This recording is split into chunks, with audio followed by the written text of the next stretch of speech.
Alors les experts plaident pour une légalisation du cannabis médical, notamment pour traiter certaines pathologies. Mais Anissé, vous nous dites ce matin qu'on a peut-être trouvé mieux, une autre plante avec les mêmes propriétés, mais légale cette fois. Expliquez-nous la nuance. Oui, jusqu'ici, on pensait qu'il n'y avait que le cannabis qui possédait du THC. Le THC, c'est cette fameuse substance qui rend euphorique, qui fait planer, mais qui a aussi de grandes qualités pour calmer les douleurs et réduire les inflammations. Et bien, des scientifiques de l'université de Berne en Suisse ont découvert qu'une mousse avait un composant similaire au THC. Ça s'appelle comment ? Cette mousse s'appelle la radula, si vous voulez en trouver. Il faut aller au Japon, en Nouvelle-Zélande ou au Costa Rica. On va y aller là, direct.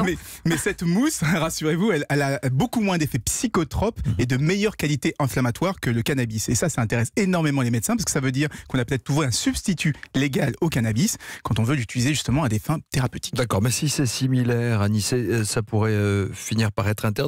Je vois que vous êtes intéressé, mais non, il n'y a aucune chance que ce soit intéressé. Je ne suis pas dans le stupéfiant. La concentration est beaucoup plus faible et l'effet euphorisant est 10 fois moins fort. Donc il n'y a vraiment aucun intérêt à se faire un joint avec cette petite mousse. Ouais. En revanche, ça va libérer la recherche. Aujourd'hui, il y a pas mal de contraintes, même quand on a le droit d'utiliser le cannabis pour des raisons médicales. Donc avec les mousses, ça sera beaucoup plus simple de développer des nouveaux traitements. Qu'est-ce que ça veut dire ?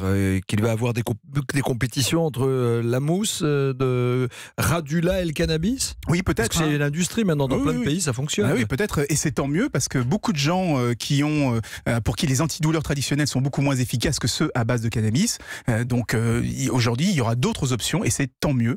Et c'est tant mieux parce que justement, comme vous le disiez, il y a une compétition aujourd'hui pour essayer de développer ces nouveaux médicaments, ces nouveaux traitements à base de substituts. Et donc on a une option supplémentaire. Donc ce sont des anti-inflammatoires qui ne sont pas chimiques, en fait, ce ne sont pas des molécules. Je vous conseille aussi la cryothérapie. Si vous avez des douleurs aux genoux, aux articulations, faites de la cryothérapie, 4 minutes, moins 100 degrés, vous ressortez... gelé. Oui, gelé, mais soulagé. Voilà, moins mal. Anissé Mbida, l'innovation qui n'en fume pas, c'est tous les jours à 7h25.